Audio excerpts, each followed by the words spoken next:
সেদিন খুব একটা বড়সড় স্ক্যাম হতে হতে বেঁচে গেলাম।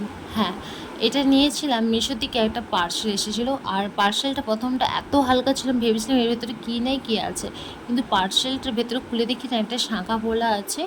আর পার্সেলটাকে এত সুন্দর করে প্যাকেজিং করেছিল, মনে হচ্ছিল না যে এর ভেতরে কিছু আছে কি না। আমরা প্রথমে ভেবেছিলাম যে আমরা হয়তো স্ক্যামই হয়ে যাচ্ছে, কিছু লড়ছেও না, কিছু হচ্ছে না, জাস্ট ছোলার মতো মনে হচ্ছিল। আর আমরা তাই আগে কর্নারটা একটু ভাঙছিলাম, দেখছিলাম, আর বলছিলাম যে ভাগ্যিস ভিডিওটা করে রাখছি, কোনো রকম কিছু অসুবিধা হলে আগে থেকে ভিডিওটা করে রাখছি, পরে দেখা যাবে কিছু প্রবলেম হলে।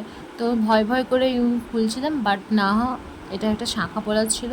তাই প্যাকেজিংটা যেহেতু শাঁখা ছিল, ওই জন্য প্যাকেজিংটা তারা খুব সুন্দর ভালো করে নিখুঁতভাবে করেছে, যাতে কোনোভাবে ধাক্কা না লেগে, আঘাত না লেগে ভেঙে যায়। আর তোমাদেরকে বলি, ছোটোখাটো যাই আমি কিনি না কেন সবই তোমাদের সাথে রিভিউ দিই, সেটা আবার বেশিরভাগ মিশো থেকে। আর মিশোয় অনেক কিছু স্ক্যাম হয়, কখনো কখনো আমি দেখেছি। তো আমি ভাবলাম যাই কিনছি না কেন তার কোয়ালিটি এবং হচ্ছে কেমন কি সবই তোমাদের সাথে রিভিউ দিয়ে রাখি। আর এইটা আমার পার্সোনাল মতে বলবো, এগুলো হচ্ছে রিয়েল শাঁখা হিসেবে কিনেছিলাম। এটার দাম পড়েছিল 128 টাকার মতো, দুটোই মিলে ওই এক জোড়া শাঁখার এক জোড়া পলাতে, কিন্তু এটা রিয়েল শাঁখা ছিল না আমার মতামতে।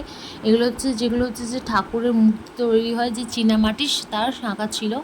আমার যদি পার্সোনাল মতামত জানতে চাও, তো আমি বলবো এই শাঁখাগুলো কেনার থেকে না কেনাই ভালো।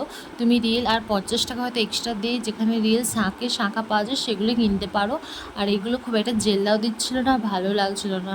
আর একটা প্রত্যেকটা মেয়ের কাছে তো জানেন যে রিয়েল শাঁখা পরতে কতটা ভালোবাসে বাঙালিরা।